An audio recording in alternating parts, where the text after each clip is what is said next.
Rajasthan Royals নাকি Mumbai Indians? IPL এর 2026 আসরের 13তম ম্যাচে মুখোমুখি হচ্ছে এই দুই দল। এই ম্যাচে কোন দল জিতবে? আমাদের জ্যোতিষী বিড়ালের প্রেডিকশনে কি উঠে আসছে? বিস্তারিত জানতে চ্যানেলটি সাবস্ক্রাইব করে ভিডিওটি শেষ পর্যন্ত দেখতে থাকুন। ম্যাচটি অনুষ্ঠিত হবে আগামীকাল 7 এপ্রিল বাংলাদেশ সময় রাত 8টায় এবং স্থানীয় সময় সন্ধ্যা 7টা 30 মিনিটে। চলতি আইপিএল সিজনে এখন পর্যন্ত রাজস্থান রয়্যালস দুর্দান্ত ফর্মে আছে।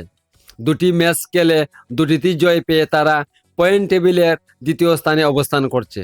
অন্যদিকে মুম্বাই ইন্ডিয়ান্স দুটি ম্যাচে এক জয় ও এক হার মেনে নিয়ে টেবিলের ষষ্ঠ স্থানে রয়েছে।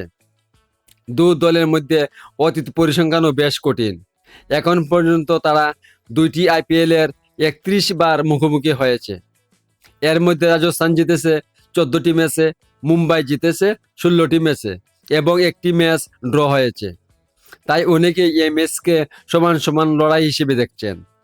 তবে বর্তমান ফর্ম ও দলীয় ভারসাম্য বিবেচনায় বেশিরভাগ ক্রিকেটার বিশ্লেষক রাজস্থান রয়্যালসকে এগিয়ে রাখছেন। আর এবারের মতো প্রতি ম্যাচের আগে দর্শকের চমকে দিতে জ্যোতিষী বিড়ালও তার ভবিষ্যৎবাণী করেছে। জ্যোতিষী বিড়ালের মতে এই ম্যাচ জয় পাবে রাজস্থান রয়্যালস। তো প্রিয় দর্শক, চ্যানেলটি সাবস্ক্রাইব করে রাখুন পরবর্তী ভিডিও দেখার জন্য।